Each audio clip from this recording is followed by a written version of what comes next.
அருட்பெருஞ்சோதி அருட்பெருஞ்சோதி தனிப்பெரும் கருணை அருட்பெருஞ்சோதி. எல்லா உயிர்களும் இன்புற்று வாழ்க, வள்ளல் மலரடி வாழ்க வாழ்க, கொல்லா விரதம் குவளை எல்லாம் ஓங்குக, நல்லோர் நினைத்த நலம் பெறுக, நன்றி நினைத்த எல்லோரும் வாழ்க இசைந்து. உலக மக்களே, அறிவார்ந்த அன்பர்களே, ஆண்மநேய ஒருமைப்பாடுடைய அன்பர்களே, வல்லப்பமான கல்லிய திருவருட்பாவில் அருட்பெருஞ்சோதி ஆண்டவருடைய திருவிளையாடல் எப்படியெல்லாம் நடந்து கொண்டிருந்தன என்பதை தெளிவாக கூறியிருக்கிறார்கள். அதை பார்த்து கொண்டிருக்கிறோம். அருட்பெருஞ்சோதி ஆண்டவருடைய திருவிளையாடல் 1823ஆம் ஆண்டு தொடங்கி 30/1/1874 இரவு 12 மணி வரைக்கும் இறைவனுடைய திருவிளையாடல் தொடர்கிறது. வல்லப்பெருமானவர்கள் இந்த மண்ணுலைக்கு வருவிக்க உற்று 51 ஆண்டுகள் வரையிலும் எப்படியெல்லாம் இறைவனை வேண்டுகிறார், எப்படியெல்லாம் இறைவன் வந்து திருவிளையாடல் செய்கிறார் என்பதை திருவருட்பாவிலே நமக்கு தெளிவாக அருளியிருக்கிறார்கள். அதை ஒவ்வொரு பதிகத்திலிருந்தும், ஒவ்வொரு திருமுறையிலிருந்தும், ஒவ்வொரு பாடலிலிருந்தும் 1ஆம் திருமுறையிலிருந்து 6ஆம் திருமுறை வரைக்கும் நாம் பார்த்து கொண்டிருக்கிறோம். சமயங்களும் மதங்களும் மார்க்கங்களும் இந்த பிரபஞ்சம் தோன்றிய காலத்திலிருந்தே தொடங்கி சமயத் தலைவர்களையும், வைஷ்ணவ தலைவர்களையும், சைவ சமய தலைவர்களையும், இப்படி ஒவ்வொரு சமய தலைவர்களையும் உருவாக்கி அதற்கேற்ற வழிபாட்டு தலங்களை அமைத்து, வழிபாட்டு முறைகளை அமைத்து மக்களை வழிபட செய்து விட்டார்கள். காலங்கள் வரும்போது, சமயங்களும் மதங்களும் மார்க்கங்களும் தேவையில்லை என்ற நிலை வரும்போது, உலக மக்களுக்கு ஒரு சுத்த சன்மார்க்கம் தேவை என்பதற்காக சுத்த சன்மார்க்கத்தை உருவாக்கி அதை செயலாற்றும்படி, இந்த உலக மக்களுக்கு தெரிவிக்கும்படி செய்வதற்காக தனது மகனை, தனது செல்வ பிள்ளையை ஒரு தாயின் வழியாக இந்த மண்ணுலைக்கே வருவிக்க செய்தார் அருட்பெருஞ்சோதி ஆண்டவர். வருவிக்கப்பட்ட 1ஆம் ஆண்டிலிருந்து 8 ஆண்டுகள் வரையிலும் தன் மகனை ஆட்கொள்ளவில்லை அருட்பெருஞ்சோதி ஆண்டவர். 9ஆவது ஆண்டிலே தன் மகனை ஆட்கொண்டு விட்டு, மகனே, என்னால் நீ வருவிக்க உற்றவன், மற்ற நிலைகளெல்லாம் வரும்போது முன்பருவம் பின்பருவம் காட்டி உனக்கு அருள் செய்வேன் என்று சொல்லி மறைந்து விடுகிறார். அதன் பிறகு நமது பிள்ளை பெருமானவர்களுக்கு மறைப்பு நிலை ஏற்படுகிறது. நமது குழந்தை இறைவனுக்கு மறைப்பு நிலை ஏற்படுகிறது. அவருக்கு எதுவுமே தெரியாது. அந்த நிலையில் இருக்கும்போது இறைவனிடம் எப்படி முறையீடு செய்கிறார்? திருவருள் முறையீடு என்ற பதிகத்திலே 1ஆம் திருமுறையிலே 232 பாடல்கள் அருளியிருக்கிறார்கள். அதில் இன்று நாம் பார்க்க வேண்டியது 31வது பாடல். ஒவ்வொரு நாளும் இறைவனுடைய திருவிளையாடல் எப்படி நடக்கிறது, ஒவ்வொரு பதிகத்திலிருந்தும், ஒவ்வொரு திருமுறையிலிருந்தும், ஒவ்வொரு பாடலிலிருந்தும் எப்படி நடக்கிறது என்பதை திருவருட்பாவிலே நமக்கு தொடர்புபடுத்தி அருளியிருக்கிறார்கள் நமது இறைவன் வல்லப்பெருமானவர்கள். அதை தான் நம்ம பார்த்துட்டு இருக்கோம். அதாவது 9 ஆண்டுகள் வரைக்கும் எந்த நிலையும் அவருக்கு தெரியாது. வருவிக்கப்பட்ட 9ஆவது ஆண்டிலிருந்து 12 ஆண்டுகளுக்குள், அந்த இடைப்பட்ட 3 ஆண்டுகளில் ஏற்பட்டதுதான் இந்த திருவருள் முறையீடு பதிகம். அதன் பிறகு நிலைகள் மாறும்போது திருவொற்றியூர் சொல்லுவார். எப்படியெல்லாம் இறைவனை வேண்டுகிறார் என்பதையும், உள்ளத்தை ஒருநிலைப்படுத்துவதற்காக, மனதை சமாதானப்படுத்துவதற்காக எப்படி மனதிடம் சொல்லுவது போல உலக மக்களுக்கு சொல்லுகிறார் என்பதையும், அதன் பிறகு இறைவன் தன்னை ஆட்கொண்டானே தவிர இன்னும் வந்து எனக்கு அருளவில்லை என்பதை 3ஆம் திருமுறையிலையும், அதன் பிறகு 4ஆம் திருமுறைக்கு வரும்போது இறைவன் வந்து எப்படியெல்லாம் அருளை கொடுக்கிறார் என்பதையும், அதன் பிறகு சுத்த சன்மார்க்கத்தை எப்படி பெறுகிறார் என்பதையும், அதன் பிறகு பெற்ற அருள் அனுபவங்களை எல்லாம், இறைவனுடைய திருவிளையாடல்களை எல்லாம் ஒவ்வொரு பாடலிலும் நமக்கு அருளியிருக்கிறார்கள் வல்லப்பெருமானவர்கள். அதை வரிசையாக பார்த்து கொண்டிருக்கிறோம். அந்த வகையில் இன்று பார்க்க வேண்டிய பாடல் 1ஆம் திருமுறை பதிகம் 6 திருவருள் முறையீடு 31வது பாடல். பாடலை நல்ல கவனிங்க. ஏட்டாலும் கேளையல் என்பாரை நான் சிரித்து என்னை வெட்டி போட்டாலும் வேறிடம் கேளே, என் நானை புறமிடுத்து கேட்டாலும் என்னை உடையானிடம் சென்று கேட்பது என்றே நீட்டாலும் வாயுரை பாட்டாலும் சொல்லி நிறுத்துவேனே. பாடல். இவர் சமயங்களையும் மதங்களையும் மார்க்கங்களையும் பற்றி கொண்டு எதுவுமே இல்லாமல் தெருவிலே சுற்றி திரிந்து கொண்டிருந்த போது அங்கே இருக்கிறவர்களை கேட்குறாங்க, ஏன்பா இப்படி சுற்றிக்கிட்டு இருக்க, ஏதாவது படித்தவங்க கிட்ட கேளு, என்ன வேணும்னு கேளு, அவங்க செய்வாங்கன்னு சொல்லும்போது, நான் வேறு யாரிடமும் செல்ல மாட்டேன், என்னை ஆட்கொண்ட இறைவன், என்னை வருவிக்க உற்ற இறைவனை பற்றி பாடி அவரிடம் வாங்குவேனே தவிர வேற யாரிடம் நான் செல்ல மாட்டேன் என்பதை இந்த பாடலிலே கூறியிருக்கிறார்கள். அதை விளக்கமாக பார்க்க போகிறோம். நல்லா பாருங்க.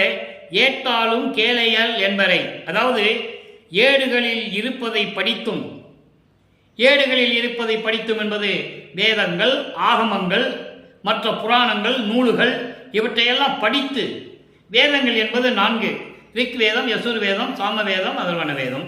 ஆகமங்கள் என்பது 28 நூல்கள். அது பெரிய விளக்கம் இருக்கிறது. ஒவ்வொன்று பற்றி விளக்கம் சொல்லணும்னா நம்ம பாடலுடைய பொருளை சொல்ல முடியாது. அதனால 28 ஆகம நூல்கள், அதன் பிறகு புராணங்கள் இவற்றையெல்லாம் படித்து அதன் விளக்கங்களையும் மற்றவர்களிடம் கேட்டு தெரிந்து கொள் என்று சொல்பவர்களை பார்த்து சொன்னேன். என்னை வெட்டி போட்டாலும் சரி, யாரிடம் போய் எதையும் கேட்க மாட்டேன். பாடல் அப்படியே சொல்றார். அப்ப அவர் எவ்வளவு உறுதியா இருந்தார் என்பதை நீங்க புரிஞ்சுக்கணும். கேட்டு தெரிந்து கொள் என்று என்னிடம் சொல்பவர்களை பார்த்து நான் சிரித்துக் கொண்டே, என்னை வெட்டி போட்டாலும் மற்றவர்கள் சொல்லுவதை கேட்க மாட்டேன். என் மானம் போனாலும் வெட்கத்தை விட்டு என்னுடைய இறைவனிடம் கேட்டு தெரிந்து கொள்ளுவேன். என்னை ஆட்கொண்டவனிடம் கேட்பேனே என்று உறுதியாக சொன்னேன். இறைவனிடம் முறையீடு செய்கிறார். இறைவனிடம் முறையீடு செய்கிறார். இப்படியெல்லாம் சொல்றாங்க, இறைவா நீ புராணங்களை படி, கதைகளை படி, நூல்களை படி, மற்றவங்க சொல்றதை நீ கேட்டு தெரிஞ்சுக்கோன்னு சொல்றாங்க. நான் அவர்களிடம் சொன்னேன், சிரித்து கொண்டே சொன்னேன், என்னை வெட்டி போட்டாலும் சரி, நான் மற்றவர்களிடம் விளக்கங்களையும் எதையும் கேட்க மாட்டேன். என்னை ஆட்கொண்ட இறைவனிடம் தான் நான் கேட்பேன் என்று உறுதியாக சொன்னேன். இறைவனிடம் முறையீடு செய்தும் மனம் உருகி பாடியும் நான் தெரிந்து கொள்வேனே என்று சொல்லிவிட்டேன். அந்த மானத்தை நீதான் காப்பாற்ற வேண்டும். நான் சொல்லிவிட்டேன், வீரப்பாக சொல்லிட்டேன். நான் யார்கிட்டையும் போக மாட்டேன். என்னை ஆட்கொண்ட இறைவன்கிட்ட தான் போவேன். அவங்ககிட்ட கேட்டு நான் எல்லா விளக்கத்தையும் தெரிஞ்சுக்கிறேன்னு நான் சொல்லிட்டு வந்துட்டேன். என்னை வெட்டி போட்டாலும் சரி, நான் யார்கிட்டையும் போய் கேட்கப்பாடன்னு சொல்லிட்டு வந்துட்டேன். எனவே விரைவில் வந்து எனக்கு அருள்வாயாக என்று முறையீடு செய்கிறார். இந்த நிலையில் இருக்கும்போது நமது பிள்ளைப்பெருமான் அவர்கள் வருவிக்க உற்று 9வது ஆண்டிலிருந்து 12 ஆண்டுக்குள் இருக்கிறார். இப்போ 13ஆம் ஆண்டு தொடங்கிய உடனே நிலை மாறுகிறது. 2வது திருமுறை உருவாகிறது. பதிகம் 3 ஸ்ரீ சண்முக சிவ நாம சங்கீர்த்தன லகிரி, அதாவது இறைவனுடைய பெயரை போற்றி சொல்லுவது. 10வது பாடல். இன்று நாம் இறுதியான பாடலை பார்க்க போகிறோம். உள்ளத்தை, மனதை சொல்லுகிறார், நெஞ்சிடம் சொல்லுகிறார். மனமே நீ அலைபாயாதே, நீ ஒரு நிலையில் இருந்து கொண்டு இரு, நான் சொல்லுவதை கேள் என்று சொல்லி இந்த பாடலை நாம் கருளி இருக்கிறார்கள். நீங்க நல்லா கேட்டுக்கணும். உறைந்து வஞ்சர் பால் குறை இறந்தும், இறந்தும் என்பது இறப்பதல்ல, பிச்சை எடுக்கிறது. மற்றவங்க ஏதாவது கொடுப்பாங்கன்னு சொல்லி வாங்கிக்கிறது, அதான் இறக்கிறது. அப்படி இறப்போரிடம் இறந்தும் தவமே உழல்கின்றாய், தவம் கிடக்கிற. இனி உரைக்கும் இப்பொழுதும் குறைந்து போகின்றது, எழுதி என் நெஞ்சே குலவும் ஒன்றியம் கோ நகருக்கு. கோ என்றால் அரசன், இறைவன். கோ நகருக்கு ஏகி நிறைந்த சண்முக குரு நமசிவோம் நிமல சிற்பர அரகர எனவே அரைந்து போற்றுதும் ஐயூரே. என்மேல் ஆணை கான், என்மேல் ஆணை கான், அவர் அருள் பெறலாமே என்று உள்ளத்திடம் சொல்லுகிறார். ஆக நிலை மாறுகிறது. அவருடைய மனநிலையை ஒருநிலைப்படுத்த வேண்டும். அப்போ அவருடைய நிலையை உலக மக்களுக்கு தெரிவிக்கிறார்கள். எப்படி? வஞ்சகர்களோடு இருந்து கொண்டு குறையிலேயே பெற்றுக்கொண்டு தவமாக நினைத்து துன்பப்பட்டு கொண்டு தெரிகின்றாய். மனதிடம் சொல்லுகிறார், மனமே நீ வஞ்சகர்களோடு இருந்து கொண்டு குறைகளையே பெற்றுக்கொண்டு அதையே தவமாக நினைத்து துன்பப்பட்டு கொண்டு தெரிந்து கொண்டிருக்கிறாய். இப்பொழுதும் சொல்லிக் கொண்டிருக்கிறாய். வெளிச்சம் குறைந்து கொண்டே போகிறது, இரவு வரப்போகிறது, பகல் தேய்ந்து கொண்டு போகிறது, இரவு வரப்போகிறது. எழுந்திரு மனமே, என் கூட திருவொற்றியூருக்கு வா, அங்கே இறைவன் இருக்கின்றார்.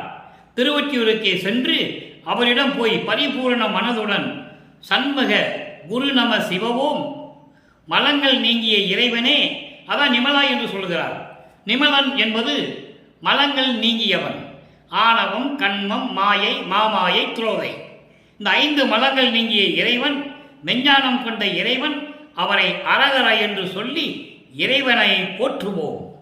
அவர் அருளை பெறலாமே, சந்தேகம் வேண்டாம் மனமே, என்னுடன் வா, இது என் மீது சத்தியம் என்று சொல்லி இந்த பாடலை அறிவிக்கிறார்கள். இந்த பாடலுடைய பொருள் என்ன? ஏன் மனதிடம் சொல்லுவது போல இந்த பாடலை சொல்ல வேண்டும்? அதை முதல்ல நம்ம சிந்திக்கணும். அவருடைய மனநிலை சமயங்களும் மதங்களும் மார்க்கங்களும் சூழ்ந்திருந்த காலகட்டங்களில் அவர் அந்த நிலையில் இருந்து கொண்டிருக்கிறார். அது காலத்தின் கட்டாயம். இறைவனுடைய திருவிளையாடல் நடந்து கொண்டிருக்கிறது. தனது மகன் திருவொற்றியூரிலே இருக்கும்போது, தெருவிலே இருக்கும்போது, திருவிழா வீதியை பார்க்க வரும்போது தியாகராஜ பெருமான் தெருவழியாக திரும்பி பார்க்காமல் இவரை பார்த்த உடனே ஓடுகிறார்.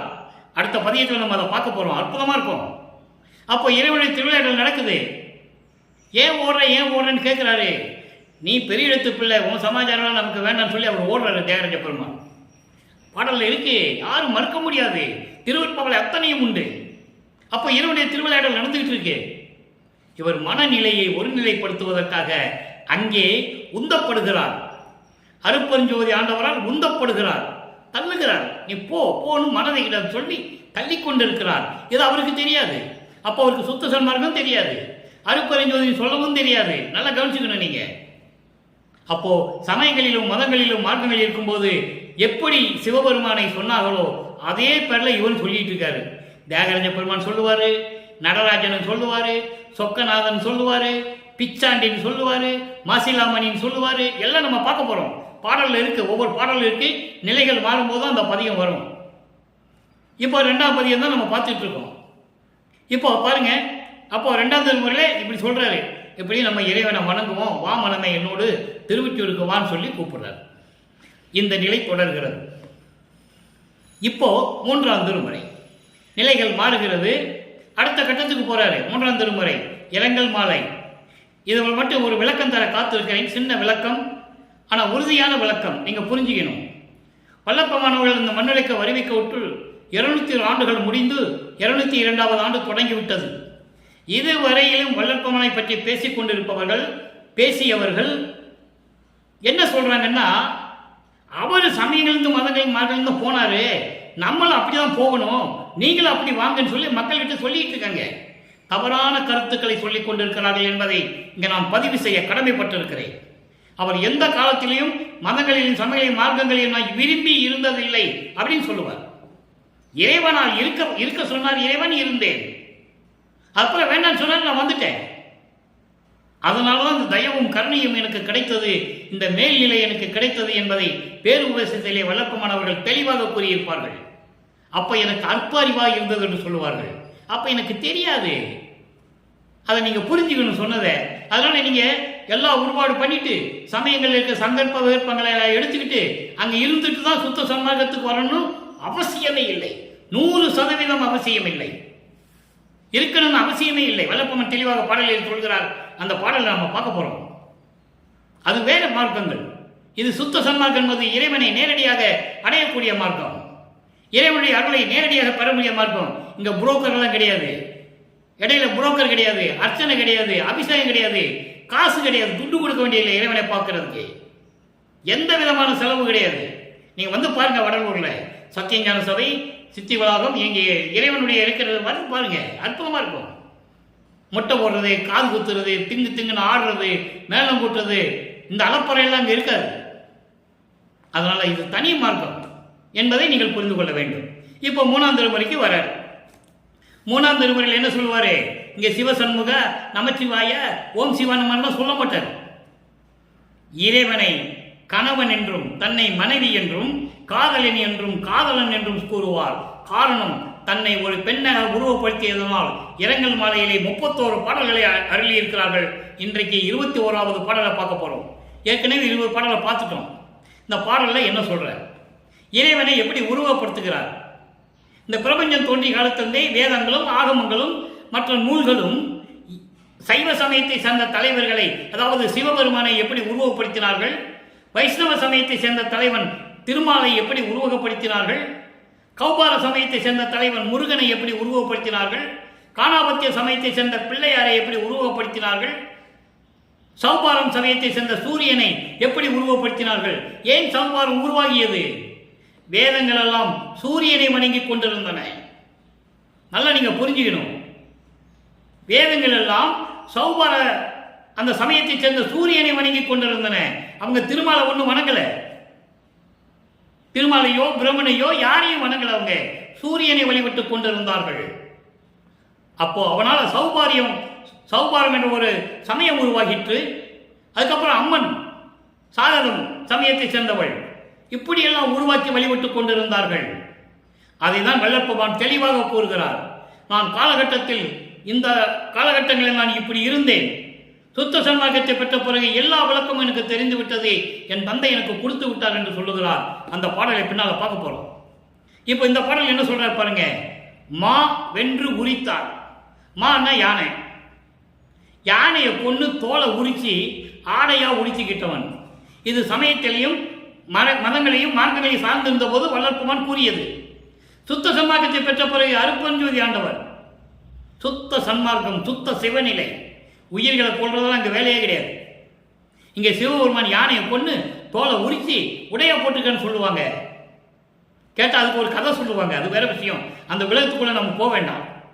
இறைவன் அந்த காலத்தின் கட்டாயத்தில் இருக்கும்போது நமது பிள்ளை பெருமானவர்கள், நமது குழந்தை இறைவன் அவர்கள் எப்படி உருவப்படுத்துகிறார்கள். மாய் வென்று உரைத்தார். யானையை கொண்டு தோலை உரிச்சுக்கிட்டான். மாலையிட்ட மணவாளர் என்றே வந்தடைந்தால், அப்போ இறைவனை தியாகராஜ பெருமான் சிவபெருமான் அவர் நினைச்சிட்டு இருக்கிறார். ஏன்னா பல பேர் அழைச்சிக்கிட்டு இருக்காங்கல்ல, தியாகராஜனு, சிவபெருமானு, நடராஜன், சொக்கநாதன், மாசிலாமணி எப்படியெல்லாம் பண்ணுவாங்களோ அதே மாதிரி இவரும் கூப்பிடுவார். திருமலை வாயிலிருந்து மாசிலாமணின்னு கூப்பிட்டு இறைவனை வேண்டுவார். அதை நம்ம பின்னால் பார்க்க போறோம். திருவள்ளித்தாயத்தில் கந்தனேன்னு சொல்வார். அங்கதான் சொல்லுவாரு, உன்னை நம்பி நாங்க வந்துட்டேனே, யாரை ஏமாத்தருக்கு கந்த துணியை கோமண துணியை கட்டிட்டு இருக்கேன்னு கேட்பாரு. பாடல்ல இருக்கு, நம்ம பார்க்க போறோம், படிப்படியா பார்க்க போறோம். யாரை ஏமாத்தங்க நின்றுட்டு இருக்க, என்னை தெருவில் விட்டுட்ட பாத்தியா அப்படின்னு கேட்பார். இதெல்லாம் மக்களிடம் யார் சொன்னது? இறைவனுடைய திருவிளையாடல் யாருமே சொல்லலையே. அதுதான் விஷயம். இப்ப பாருங்க, நம்மளை மாலையிட்ட கணவர் என்று அடைந்தால் வா என்று உரையார். இங்க ஏன் கணவர் என்று சொல்லுகிறார், மணவாளர் என்று சொல்லுகிறார்? நான் ஏற்கனவே விளக்கம் கொடுத்திருக்கிறேன். இந்த பாடல்ல தன்னை ஒரு பெண்ணாக உருவப்படுத்தியதனால் இறைவன் மீது காதல் கொண்டால், ஒரு ஆண் மீது ஒரு பெண் காதல் கொண்டால் எப்படி வருந்துவாரோ அந்த நிலையை உலக மக்களுக்கு சொல்ல வேண்டும் என்பதற்காக தன்னை ஒரு பெண்ணாக உருவப்படுத்தி சொல்லுகிறார். அதான் விஷயம். இறைவன் என்னை 9வது ஆண்டில் ஆட்கொண்டு விட்டு வந்து விட்டார். சரி, நம்மளை ஆட்கொண்டவரை என்று சொல்லி வந்தால் வா என்று கூட கூப்பிடுவதில்லை. எவ்வளவு அருமையா சொல்ற பாருங்க. வா என்று கூட சொல்ல மாட்டார். பேர் என்னால் மௌனம் சாதித்திருந்தனர் கான். என்னை போன்ற பெண்கள் எல்லாம் என்னை ஏளனமாக பார்த்து மௌனமாக நின்று கொண்டிருக்கிறார்கள். என்ன பெண் இவள், நாணம் இல்லாமல் வெட்கம் இல்லாமல் திருவொற்றியூரிலே தெருவெளியிலே அலைந்து கொண்டிருக்கிறார்களே என்று சொல்லுகிறார்கள் பெண்கள் எல்லாம் என்று இங்கே சொல்லுகிறார். இதன் விளக்கம் என்னவென்றால், இருக்கிற மக்கள் எல்லாம் என்னை பார்த்து ஏளனமாக பேசிக் கொண்டிருக்கிறார்கள். பைத்தியம் பிடித்தவன் மாதிரி இவனே இறைவன் என்று சொல்லி தெருவிலே திரிந்து கொண்டிருக்கிறான் என்று சொல்லி என்னை ஏளனமாக பேசுகிறார்கள். அடுத்து சொல்வார் பாருங்க, என்று அலறி கண்ணீர் விட்டு அழுதால் துயரம் ஆறுமடி. ஐயோ, இதை நினைக்கும் போது ஓஹோ என்று கண்ணீர் விட்டு புலம்பி அழுதா கூட என் துன்பம் தீருமா? தோழியே, தோழி என்றால் உள்ளம். அங்கே நெஞ்சிடம் எப்படி சொல்லுவாரு? சிவசண்மக சொல்லு, சிவசவா சொல்லு, நமச்சிவாய சொல்லு, ஓம் சிவாய நம்ம சொல்லு, எல்லாம் சொல்லுவார். இனிமே அதை சொல்ல மாட்டார் அடுத்த பதியத்திலிருந்து. அப்போ நிலைகள் மாறுகிறது, விளக்கங்கள் கிடைத்துக் கொண்டிருக்கிறது, அருப்பஞ்சோதி ஆண்டவருடைய திருவிளையாடல் தொடர்ந்து கொண்டிருக்கிறது என்பதை நீங்கள் புரிந்து கொள்ள வேண்டும். அப்படி சொல்றாரு, என் தோழியே, என் பெண்ணே, என் குறையை நான் எவருக்கு சொல்லுவேன்? யார்கிட்ட போய் சொல்லுவேன்? யாருக்கும் போக முடியாது. யாரையும் முகத்து கூட பார்க்க மாட்டானே. பிரம்மனிலிருந்து திருமாலிருந்து என்னை ஏளனமாக பார்க்கிறார்கள் என்றெல்லாம் சொல்கிறார். அப்போ இந்த நிலை எப்படி ஏற்படுகிறது? என்னை ஆட்கொண்டானே என்று சொல்லி நான் பார்க்க சென்றால் என்னை வா மகனை என்று கூட அழைப்பதில்லை. அங்கு இருக்கின்ற மக்கள் எல்லாம் என்னை பார்த்து ஏளனமாக பேசி என்னை பார்த்த உடனே மௌனம் சாதிக்கிறார்கள். எதுவும் என்கிட்ட பேச மாட்டேன்றாங்க. ஆணு ஓனு கத்தி புலம்பி அழுக வேண்டியது இருக்கு. அப்படி அழுதா கூட என் துன்பம் தீராதே. உள்ளமே, இந்த குறையை நான் யாரிடம் போய் சொல்லுவேன்? உலக மக்களே, இந்த குறையை நான் யாரிடம் போய் சொல்லுவேன் என்று சொல்லி 3ஆம் திருமுறையிலே இந்த பதியத்திலே பாடலை நமக்கு அருளியிருக்கிறார்கள். சரி, இப்போ 1ஆம் திருமுறை திருவருள் முறையீடு 9வது ஆண்டில் இருந்து நிலை தெரியாத போது எப்படி முறையீடு செய்கிறார், அதன் பிறகு எப்படி திருவெற்றியூருக்கு செல்லுகிறார், அதன் பிறகு இரங்கல் மாலையிலே எப்படியெல்லாம் கூறுகிறார், உலக மக்களிடம் தன்னுடைய நிலையை உலக மக்களிடம் எப்படி தெரிவிக்கிறார் என்பதை பார்த்துவிட்டோம். இப்ப 4ஆம் திருமுறை. 4ஆம் திருமுறையில் ஏற்கனவே நாம் நேற்று வரை பார்த்தோம் அபராத மன்னிப்பு மாலை. நான் சமயங்களிலும் மதங்களிலும் மார்க்கங்களில் இருந்தபோது நான் செய்த குற்றங்களை எல்லாம் மன்னித்து எனக்கு அருள வேண்டும் என்று கேட்பார். எனக்கு அபராதம் கொடுத்துடக்கூடாது, என்னை தண்டிச்சிடக்கூடாது, உன்னால வருவிக்க விட்டவன், நீ இருக்க சொன்னா இருந்தேன், அதனால் இந்த தவறெல்லாம் நடந்து விட்டது, என்னை மன்னிக்க வேண்டும் என்று கேட்பார். அந்த பதிகத்தை பார்த்து விட்டோம். இன்று பதிகம் 7. ஏன் 8வது பதிகத்தை சொல்லி 7வது பதிகத்தை வரன்றதை நீங்க சிந்திச்சு பார்க்கணும். இப்ப இறைவன் எப்படி அருளை கொடுப்பார், நிலை மாறுது இல்லையா? அப்ப அதை சொல்லிட்டு தான் இது சொல்லணும். என்னை அபராதம் பண்ணிடக்கூடாது, எனக்கு அபராதம் வீழ்ச்சிடக்கூடாது, எனக்கு தண்டனை கொடுக்கக்கூடாதுன்னு சொல்லிட்ட பிறகுதான் இறைவன் மனம் இறங்கி எப்படி அருளை கொடுக்கிறார் என்பதை பார்க்க போகிறோம். தலைப்பு அதிசய மாலை. 1வது பாடல் அதிசய மாலை, 4ஆம் திருமுறை, பதிகம் 7. நல்லா கவனிக்கணும். அதிசய மாலை இறைவனிடந்து அருளை பெற்றுக் கொண்டது, இறைவன் தனக்கு எப்படியெல்லாம் அருளை கொடுத்தது என்பதை அதிசயமாக சொல்லுவது. இப்பவும் சொல்றேன், சுத்த சன்மார்க்கம் அப்போ பெறவில்லை. நல்லா கவனிக்கணும். இப்பவும் அவர் சுத்த சன்மார்க்கம் பெறவில்லை. இந்த நிலைகள் மாறும்போதுதான் சுத்த சன்மார்க்கத்தை பெறுகிறார். அப்போ அவருக்கு இந்த மண்ணுலக்கு வருவிக்க உற்று 33 ஆண்டுகள் ஆகிறது. மறுபடியும் சொல்லுகிறேன் அன்பர்களே, தயவு செய்து நமது இறைவன் வல்லப்பெருமானை பற்றி பேசும்போது வயதை குறிப்பிட வேண்டாம். அவர் வருவிக்க உற்ற ஆண்டிலிருந்து சொல்ல வேண்டும். இது இறைவனுடைய கட்டளை. அவர் ஒவ்வொரு யுகத்திலேயும் இருந்தவர் என்பதை நீங்கள் புரிந்து கொள்ள வேண்டும். வருவிக்க உற்று 33 ஆண்டுகள் ஆகிறது. அதன் பிறகுதான் சுத்த சன்மார்க்கத்தை பெறுகிறார். அதற்கு முன்னால் இந்த நிலை நடக்கிறது. அதிசய மாலை. அக்கோன்னா அச்சோ, வியப்புக்குறி, ஆச்சரியக்குறி, அதிசயக்குறி. அக்கோ, இது அதிசயம், இது அதிசயம் என் புகழுவேன். அயன் முதல் ஓர் நெடுங்காலம் மயல் முதல் நீத்திருந்து. இந்த பிரபஞ்சத்தின் உண்மையும் சொல்லுகிறார், இறைவனுடைய அருளையும் சொல்லுகிறார், தான் எப்படிப்பட்ட நிலையில் இருக்கிறேன் என்று சொல்லுகிறார். அதே நேரத்தில் பிரபஞ்சத்தின் உண்மையை கூறுகிறார். நல்லா பார்க்கணும். அயன் முதல் ஓர் நெடுங்காலம் மயல் முதல் நீத்திருந்து நிக்கோலமிடவும் அவர்களுக்கு அருளாமல் இருளால் மிக மருண்டு மதியிலையாய் வினை விரிய விரித்து இக்கோலத்துடன் இருந்தேன். அன்பறியேன் சிறியேன் என்னை கருதி என்னிடத்தே எழுந்தருளி. அங்கே திருவிளையாடல் நடக்க போது எழுந்தருளி என்னையும் தக்கோன் என்று உலகை இசைத்த தன் வண்ணம் ஒன்று அளித்தான். ஒன்று என்பதென்ன? அருள் கொடை. ஏதோ ஒரு அருள் கொடையை கொடுக்கிறார். விளக்கத்தை பார்க்க போறோம். சிவந்த தனித்த சிவகாமி வள்ளிக்கு இனித்த நடத்தவனே. அந்த அம்மாக்கு அந்த அம்மா பையன் மேல கொஞ்சம் சின்ன கோபம்.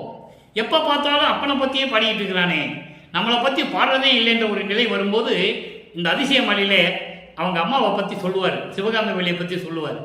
அற்புதமாக இருக்கும். இப்போ அந்த பாட்டுடைய பொருளை பாருங்க. ஐயோ, இது அதிசயம், அதிசயம் என்ன சொல்லுவேன்.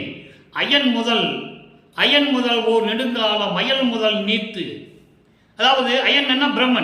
பிரம்மன், திருமால், ருத்திரன், மகேஸ்வரன், சதாசிவம் போன்ற பதத்தலைவர்களும் வானவர்களும் சித்தர்களும் முனிவர்களும் இவர்களெல்லாம் ஒன்றாக சேர்ந்து கூட காத்திருக்கிறாங்க இறைவனுடைய அருளை பெற வேண்டும் என்பதற்காக. இறைவனுடைய அருளை பெற முடியவில்லை.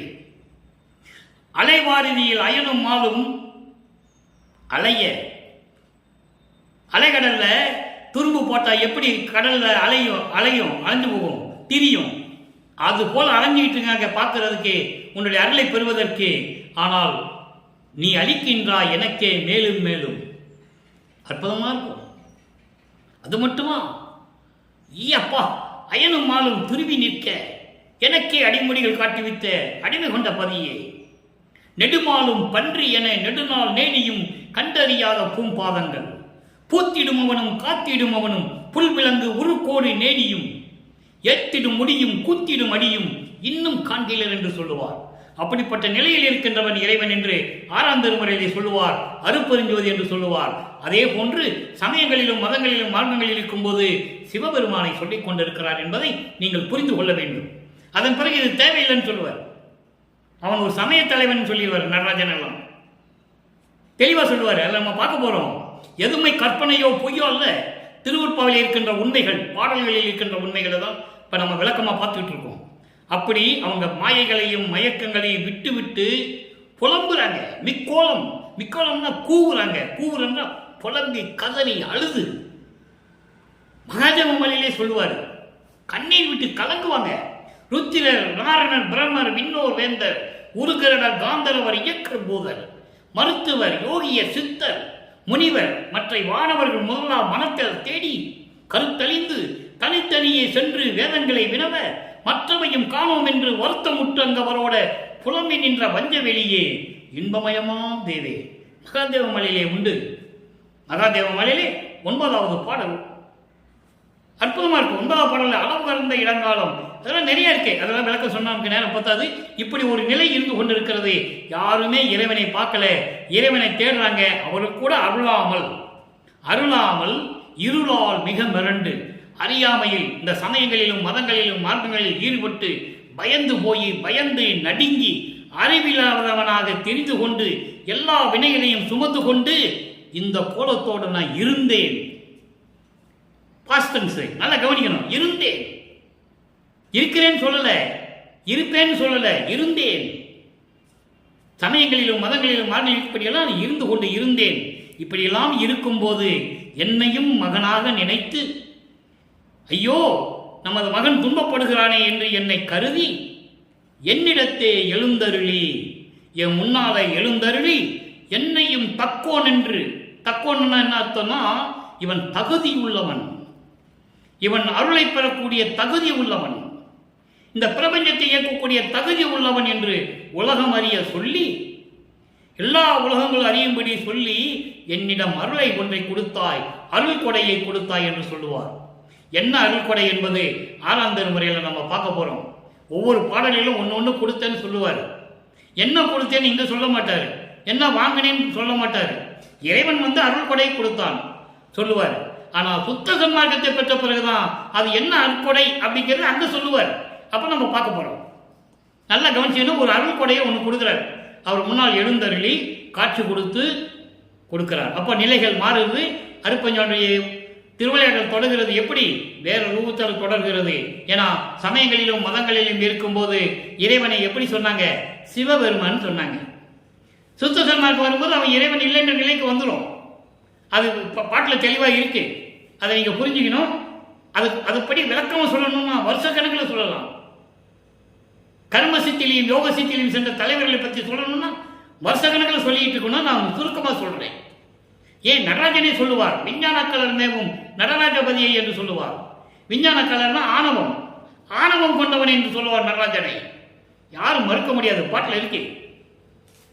ஆக இப்படிப்பட்ட நிலையில் இருக்கும்போது இறைவன் எழுந்தருளி எனக்கு அருளை கொடுத்தான் என்று சொல்லுகிறார். என்ன அருள் என்பது பின்னால் அருப்பா வரும்போது 6ஆம் திருமுறை வரும்போது நம்ம பார்க்க போறோம். மனசுல வச்சுக்காங்க, இறைவனுடைய திருவிளையாடல் நடக்குது. இந்த திருவிளையாடல் நடக்கும்போது வல்லப்பெருமான் வருவிக்க உற்று 32 ஆண்டுகள் முடிந்து விட்டது. 4வது எட்டில் இருக்கிறார். 4 32. இறைவன் அருளை கொடுத்து இந்த மாதிரி ஒரு அருள்கொடையை கொடுப்பது 4ஆம் திருமுறை உருவாகிறது. அப்போ வல்லப்பெருமானுக்கு வருவிக்க உற்று 32 ஆண்டுகள் ஆகிறது. அது வரைக்கும் அவர் சென்னையில் தான் இருக்கிறார். நல்லா கவனிக்கணும். ஏம சித்தியை வாங்குறாரு, சாதா கல்வியை கத்துக்கிறதுக்கு மேலே போறாரு.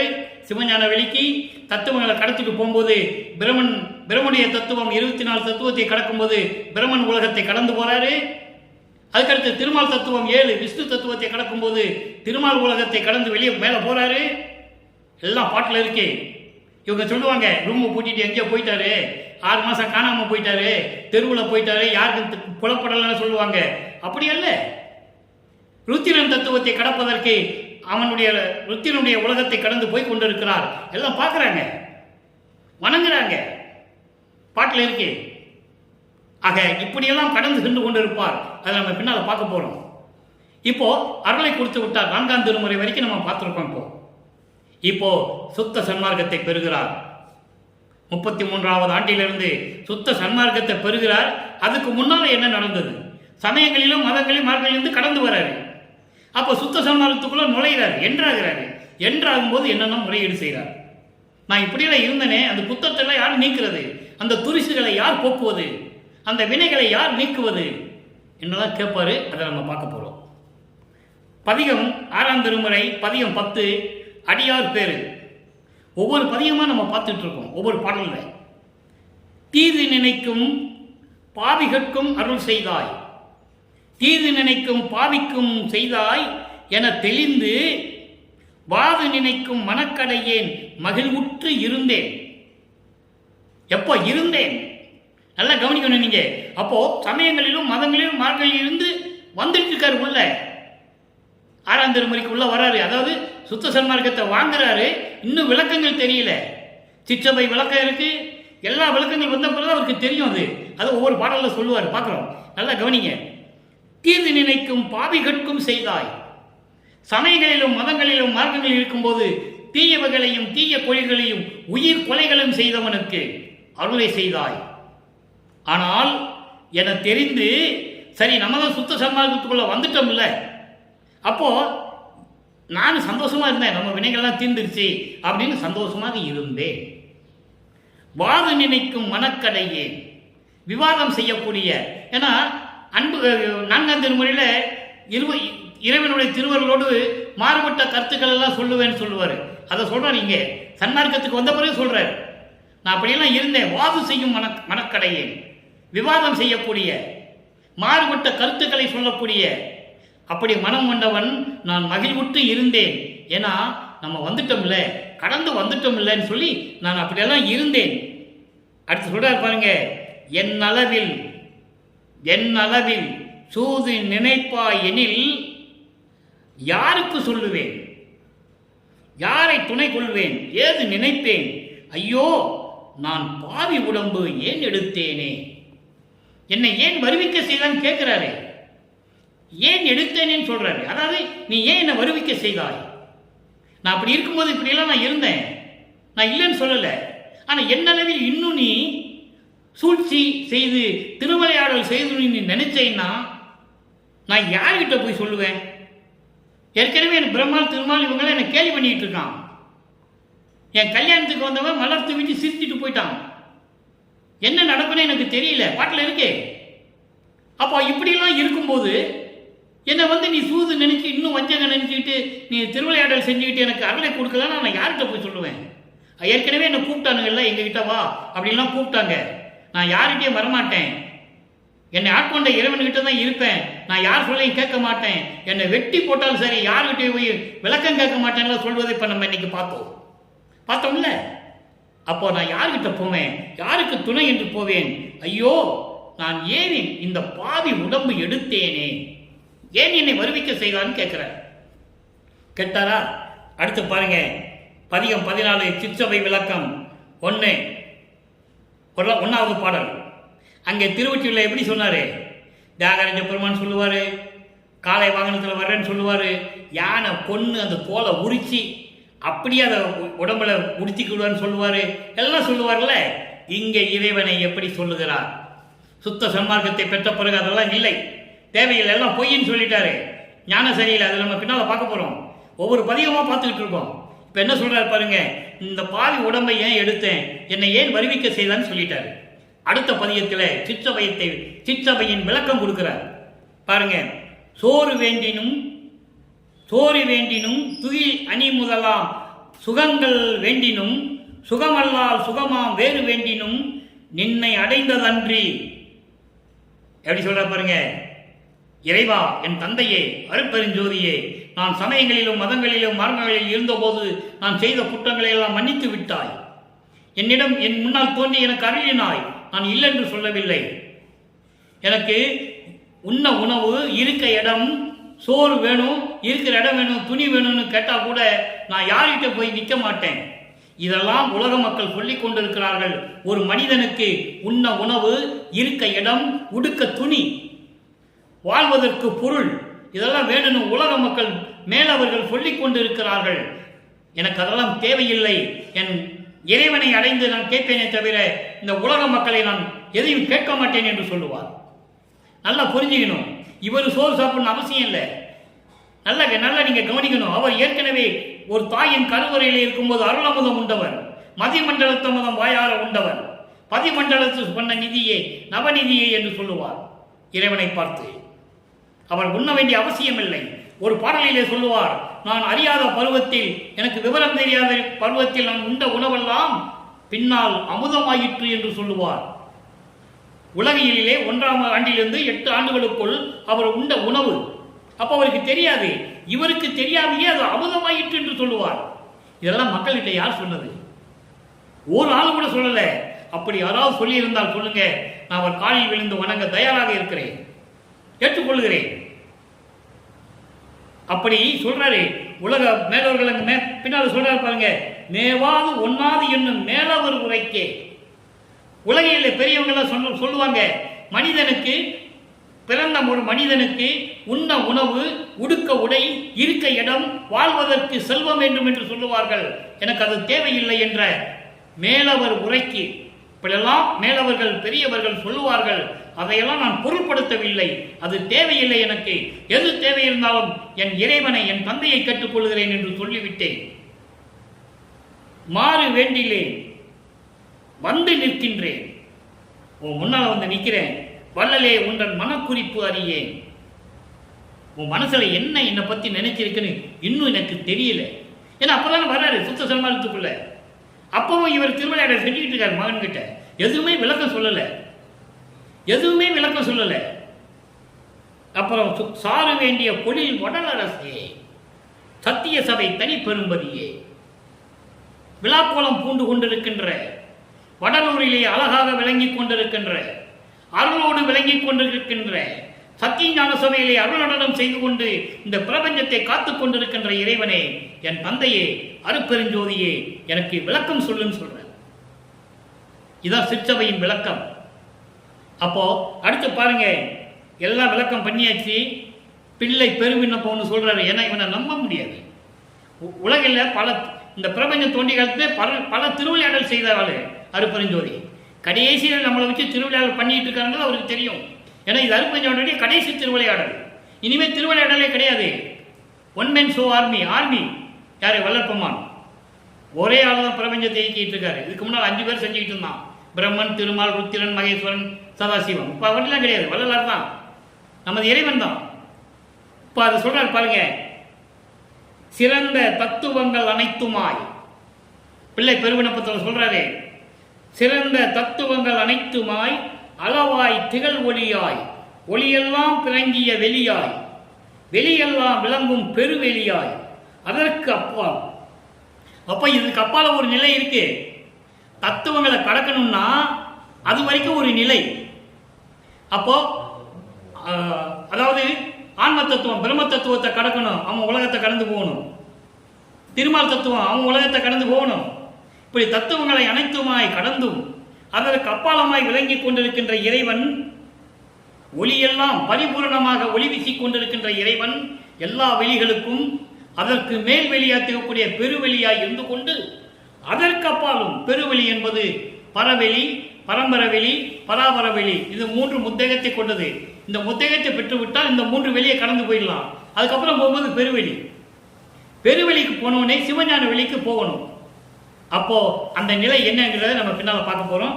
நல்லா கவனிங்க. அதற்கு மேல் நிறைந்த சிற்சபையில். அப்ப அந்த சிற்சபை எங்க இருக்கு? இத்தனை வெளிகளுக்கு மேல போனாலும் சிற்சபை. அந்த இருக்கிற சிற்சபையை உலகில் இருக்கிற மனிதர்கள் போக முடியாது என்பதற்காகத்தான் அந்த சிற்சபையை இங்கே நிறுவினார்கள். சத்தியஞான சபையிலே, வடலூரிலே வல்லற்பமான நமது இறைவன் என்பதை இங்கே நான் பரிபூரணமாக பதிவு செய்ய கடமைப்பட்டிருக்கிறேன். அங்கே சிற்சபையில் இருக்கிறாரு. அதான் சொல்றாரு, நிறைந்த சிற்சபையில் அருள் அரசு செய்யும் ஏற்றும் நீதி நல் தந்தையே. அங்கே இருந்து கொண்டு அருளாட்சி செய்து கொண்டு இந்த பிரபஞ்சத்தை இயக்கிக் கொண்டிருக்கின்ற எனது அருட்பெருஞ்சோதி ஆண்டவரே, எனது தந்தையே, இனிமேல் பிறந்திடேன் இறவேன்.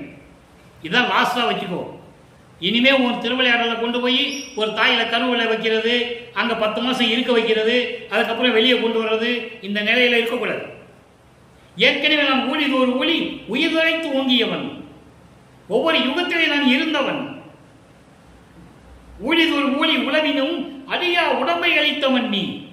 இந்த பிறவியில மட்டும், அதாவது இந்த பிறவி என்பது இந்த யுகத்திலே ஏன் ஒரு தாய் வயிற்றிலிருந்து என்னை கொண்டு வந்தேன்னு கேட்கிறாரு. இது மகாதேவமாலையிலே இருக்கு. இதெல்லாம் படிக்கணும். படிக்கணும் மட்டும் இல்லை, சொன்னா நம்பணும் இறைவனை. யாரும் சொல்லலை, உங்களுக்கு தெரியல, அதனாலதான் ரொம்ப ஆதங்கமா இருக்கு. இப்போ பிறந்தினேன் இறைவேன் நின்னை விட்டு அகலே, இனிமே ஒரு இறையும் நான் பிரிய மாட்டேன். எம்மையிலும் என்னை விட்டு இறையும் பிரியாது, அம்மையும் அப்பனுமா மறுப்பறிஞ்சோதி அகவல். அதனால இனிமே உன்னை விட்டு நான் பிரிய மாட்டேன். பிள்ளை நான் வாடுதல் அழகோ, உன் மகன் நான், உனது மகன் நான். நான் வருத்தப்படுவது துன்பப்படுவது உனக்கு அழகா? இது தந்தைக்கு அழகா? இது நீதியா? இது தர்மமான்னு கேட்கிறேன். நான் என்ன வாழையடி வாழையன வந்த மரக்கூட்ட மரவேணியில் வந்தவனா? நானு அப்படியா வந்தேன்? திருக்கூட்ட மரவேணில் யான் ஒருவன் அன்றோ? அன்றேன்னு சொல்லல, ஒருவனும் சொல்லல. நான் அப்படியா வந்தேன்? நீ எனக்கு தந்தை அல்லவா, நீ எனக்கு வாய்த்த தந்தை அல்லவா, நான் உனக்கு மகன் அல்லவான்னு பின்னால சொல்லுவாரு. அதை சொல்ல மறந்துட்டாங்க இவங்க. இப்படி சொல்ல போய் தான் என்ன சொல்லிட்டாங்கன்னா 63 நாயகங்கள் அப்புறம் இவர் 64வது ஆளுன்ட்டாங்க. நல்லா புரிஞ்சுக்கணும் நீங்க. அப்படியெல்லாம் அவர் வரல. அவர் ஒவ்வொரு யுகத்திலும் இருந்தவர். அவரு இந்த திருக்கூட்ட மரபத்திலே வரல அவர். அதை நீங்க நல்லா புரிஞ்சுக்கணும். அற்பாவில் நிறைய விளக்கங்கள் இருக்கு. அடுத்து பாருங்க, இதெல்லாம் முடிஞ்சிச்சு, நேரம் போயிட்டு இருக்கு. அடுத்த ஒரு விளக்கம், தனித்திரளங்கள். கண்டேன் சிற்றம்பலத்து ஆனந்த நாடகம் கண்டு கலிகொண்டேன், எல்லாம் வல்ல சித்தனை கூடி குலவி அமுது உண்டேன். இந்த பிரபஞ்சம் தோன்றிய காலத்திலிருந்து எந்த முனிவனும் எந்த ரிஷியும் சொன்னதில்லை, இறைவனை கொஞ்சி குலாவி ஒன்றோடு கலந்து நான் அருளமுது உண்டேன் என்று யாரும் சொல்லவில்லை. மெஞ்ஞான உருவடைந்தேன், முத்தேகத்தை பெற்றுக்கொண்டேன், பொய் உலகு ஒழுக்கம் விண்டேன். பொய் உலக ஒழுக்கம், சமயங்கள் மதங்கள் மார்க்கங்களில் கூறப்பட்ட நெறிகளை நான் விட்டுவிட்டேன். அதனால் சமரச சன்மார்க்கம் பெற்ற வியப்பு இதுவே. எப்படி சன்மார்க்கம் கிடைச்சது? எல்லாம் விட்டுட்டு வந்தால்தான் கிடைக்கும். பாட்டில் சொல்றாரு. இன்னும் நிறைய விளக்கங்கள் இருக்கு அன்பர்களே. நான் ஒவ்வொன்றும் சொல்ல சொல்ல நேரம் தான் போயிட்டு இருக்கும். விளக்கங்கள் வருது, பின்னால் பாட்டு இருக்கு. சரியை கிரியை யோகம் இதெல்லாம் எப்படி கடந்தேன், அந்தங்களை எப்படி கடந்தேன், தத்துவங்களை எப்படி கடந்தேன், எல்லாம் போன போதுதான் எனக்கு சுத்த சன்மார்க்கம் கிடைச்சதுன்ற. சுத்த சன்மார்க்கம் பெற்றேன், இரவாவி உற்றேன் கான் தோழி என்று சொல்லுவார். அனுபவ மாலையில் இருக்கு 95வது பாடல். யாரும் மறுக்க முடியாது. ஆக இதெல்லாம் விட்ட பிறகுதான் சமரச சன்மார்க்கம் பெற்றால் வியப்பு இதுவே.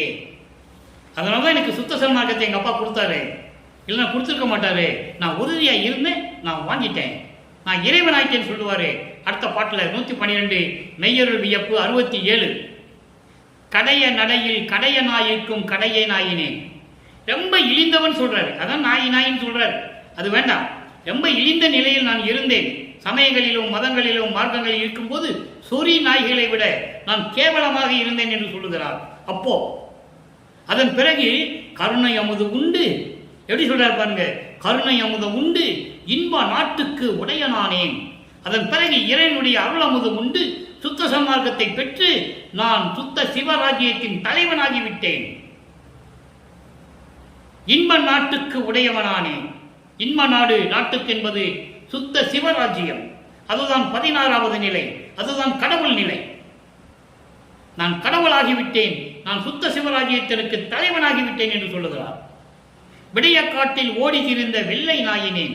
நான் சமயங்களிலும் மதங்களிலும் மார்க்கங்களில் இருந்தபோது உலக ஆசைகளிலே அண்ணாசை பெண்ணாசை பொன்னாசை வைத்துக் கொண்டு திரிந்து கொண்டிருந்தேன். ஒரு அறிவில்லாதவனாக திரிந்து கொண்டிருந்தேன். அதான் சொல்றாரு வெள்ளை நாய். வெள்ளைனா அறியாமை, அறிவு, நோய் கொண்ட ஒரு நாயின் பொருள். நான் அந்த மாதிரி இருந்தேன்னு சொல்றாரு. விமலா எனக்கு மிகவும் சொந்த பிள்ளை ஆயினேனே. எப்படி சொல்லிட்டாரு பாருங்க. அப்போ விமலா என்றால் மதங்கள் நீங்கியவன், மலங்கள் நீங்கியவன். ஆணவம், கண்மம், மாயை, மாமாயை, துரோகை, மலங்கள் நீங்கிய இறைவனே, உனக்கு நான் சொந்த பிள்ளையாகிவிட்டேனே. உன்னுடைய செல்வ பிள்ளை அல்லவா நீ. கொல்லை என இன்பம் கொடுத்தாய், எனது செல்வ பிள்ளை என எனக்கு பெயரிட்டாய், பெல்லமுதம் கொடுத்தாய், சுத்த சன்மார்க்கத்தை வைத்தாய், எந்தாய் கருணை எதுன்னு சொல்லுவார். அதை தான் இங்க சொல்றாரு. அப்படியெல்லாம் இருந்து என்னை சொந்த பிள்ளையாகிவிட்டேன், உனக்கு நான் சுத்த சிவராஜ்யத்தின் தலைவனாகிவிட்டேன் என்று சொல்லுகிறார். அடுத்து ஒரே ஒரு பாட்டுடைய விளக்கம், பெரு வழக்கு. உள்ளத்திடம் சொல்லுவார். அங்கே சமயங்களிலும் மதங்கள் இருக்கும்போது எப்படி சொல்லுவார்? உள்ளத்துக்கிட்ட திருவொற்றியூருக்கு வா, சண்முகான்னு சொல்லுவோம், சிவசிவான்னு சொல்லுவோம், ஓம் சிவான்னு சொல்லுவோம், நமச்சிவாயின்னு சொல்லுவோம், எல்லாம் போற்றி வணங்குவோம், அவனுடைய அருளை பெறுவோம், அப்படிலாம் சொல்லுவார். இங்கே உள்ளத்திடம் என்ன சொல்லுவார் தெரியுமா? உள்ளமே, இப்போ ஒருத்தர் வருவார், என்னை சின்ன வயசில் விட்டுட்டு போனவர் இப்போ ஒருத்தர் வருவார், கையில் ஒரு காப்பு கொண்டு வருவார். என்ன காப்புன்னா அது பாரம்பரிய காப்பு. பாரம்பரிய காப்புனா இதுக்கு ஒரு தகுதியான காப்பு. எப்படின்னா மன்னவர்கள் தன் மகனுக்கு இளவரசன் பட்டு சொல்லும்போது ஒரு காப்பு கொடுப்பாங்க. அது ஒரு அடையாளம், இளவரசன் என்ற ஒரு அடையாளம். அதே மாதிரி ஜமீன்கள் ஒரு காப்பு போட்டிருப்பாங்க, கையில் போட்டிருப்பாங்க. அதே மாதிரி நாட்டாமை, ஊர் நாட்டாமைங்க ஒரு காப்பு போட்டிருப்பாங்க. அந்த மாதிரி ஒரு காப்பு வச்சுட்டு நின்றுட்டு இருக்காரு ஒருத்தர். அவர் உள்ள வருவார். இப்போ நான் முதல்ல ஏமாந்துட்டேன், இனிமேல் நான் ஏமாறக்கூடாது. அவர் உள்ள வந்த உடனே, உள்ள என்னங்க உள்ளத்துல உள்ள வந்த உடனே என்ன பண்ற? பூட்டு போட்டு மூடி, அவன் எங்கேயும் போகக்கூடாது அப்படின்னு சொல்லுவாரு. அதான் பெரு வழக்கு. அவருக்கு எனக்கு ஒரு பெரு வழக்கு இருக்குன்னு சொல்லி இந்த பாடலை கொடுத்துருக்காரு. நல்லா கவனிங்க, அற்புதம். 4 வரிதான், எல்லா சாப்டர்கள் அடங்கிச்சு.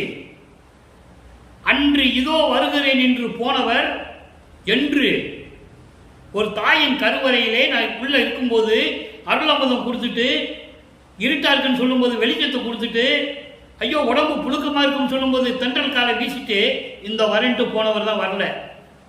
அதுக்கப்புறம் சிதம்பரத்தில் சிவரகசியம் காட்டுறேன்னு சொல்லி வெட்ட வெளியா காட்டு போனவர் இந்த வல்லவரனே, இந்த வர்ற மகனையும் சிரிச்சிட்டு போனவர் வரல. அதுக்கப்புறம் 9வது வயதிலே ஆட்கொண்டு விட்டுட்டு இந்த வர மகனே சொன்ன போர் வரல. இப்போ காப்போட கையில் காப்பு வச்சுட்டு நிற்கிறாரு. எனக்கு காப்பை கட்டணுமா கையில், அவன் பிள்ளைன்னு எனக்கு தெரியணுமா, அவன் பிள்ளைன்னு இந்த உலகத்துக்கு தெரியணுமா, அதுக்காக ஒரு காப்போட நின்றுட்டு இருக்காரு. இப்போ பாரு என்ன நடக்க போகுதுன்னு சொல்லி சொல்றாரு. அங்கே யார் செய்த தடையோ இருந்து விட்டார். இத்தனை வருஷமா வரல, என் கையில் சங்கை கட்டுவதற்காக, காப்பு கட்டுவதற்காக இன்று தம் கையில் கொண்டு வந்து நிற்கின்றார். அவர் கையில் இருந்த காப்பை கலட்டி கையில் வச்சிருக்காரு, என் கையில் கொடுக்கறதுக்கு, என் கையில் போடுறதுக்கு. இப்போ உள்ள வருவாரு, வந்து நிற்கின்றார். இங்கே இந்த கதவை மூடு. இந்த நிலை வரும்போது நமது பிள்ளை பெருமான் அவர்கள் 40வது ஆண்டில் இருந்து கொண்டிருக்கிறார். 40வது ஆண்டு என்பது இந்த மண்ணுலக்கை வருவிக்க உற்று 40வது ஆண்டு, 5வது எட்டில் இருந்து கொண்டிருக்கிறார். நல்லா கவனிக்கணும், 5வது எட்டில் தான் இருந்துகிட்டு இருக்கிறார். அப்போ இறைவனுடைய திருவிளையாடல் எப்படியெல்லாம் நடக்குன்னு சொல்றார். கதவை மூடு, இவர் போவது நீ எங்கே பார்க்கலாம் என்று சொல்லி உள்ளத்திடம் சொல்லுகிறார். எவ்வளவு பெரிய அற்புதமான பாடல் பாருங்க. அதாவது ஒரு தாயின் கருவறையில் இருக்கும்போது சொல்றாரு, சிதம்பரத்தில் சிவரகசியம் காட்டினது, சிதம்பர ரகசிய காட்டினது சொல்றாரு. 9வது ஆண்டு ஆட்கொண்ட பிறகு போனவரை சொல்றாரு. இப்ப வந்து தான் கையில வச்சிருக்கிற காப்பை என் கையில கட்டுவதற்காக வந்து நின்று கொண்டு இருக்கிறார். உள்ளமே, கதவை மூடு, அவர் எங்கே நீ போவதை நான் பார்க்கிறேன் என்றெல்லாம் சொல்லுகிறார். எனவே அன்பர்களே, இப்படிப்பட்ட ஒரு திருவிளையாடலை, இறைவனுடைய செயலை சொல்லுவதற்கு இந்த வள்ளலார் மொழி எனக்கு ஒரு பாக்கியம் கிடைத்திருக்கிறது என்பதை எண்ணி மிகவும் பெருமைப்படுகிறேன். எனவே அப்படிப்பட்ட இறைவனை வணங்கி எல்லா அருளையும் பெற்றுக்கொண்டு பரிபூரணமாக நீங்கள் எந்தவித நோய் இல்லாமல் இந்த வையகத்திலே வாழ்வாங்கு வாழ வேண்டும் என்று இறைவன் தயவாலயம் கண்ணியாலை வாழ்த்தி விடைபெறுகிறேன். நன்றி, வணக்கம். அருட்பெருஞ்சோதி அருட்பெருஞ்சோதி, தனிப்பெரும் கருணை அருட்பெருஞ்சோதி. மீண்டும் அருட்பெருஞ்சோதி ஆண்டவருடைய திருவிளையாடல் நாளை முதல் தொடரும். நன்றி, வணக்கம்.